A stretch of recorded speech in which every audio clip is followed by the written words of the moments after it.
নমস্কাৰ মোৰ মৰমৰ অসমৰ ভাই ভণ্টিসকল মই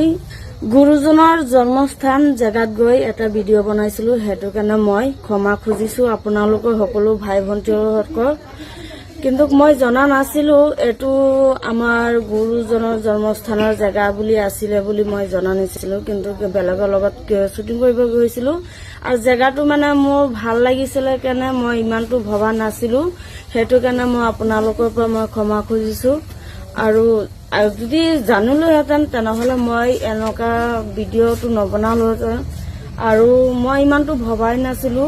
যেটো ভিডিঅ' ইমানটো বেয়া হ'ব বা আপোনালোকৰ ইমান বেয়া পাব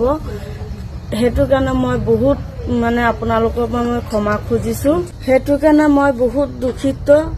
আৰু আজিৰ পৰা এনেকা ভুল আৰু কেতিয়াও নহব পাৰে যদি আপোনালোকে সকলোৱে মোক ক্ষমা কৰি দিব মোক সৰু ভন্টি বুলি ভাবি আৰু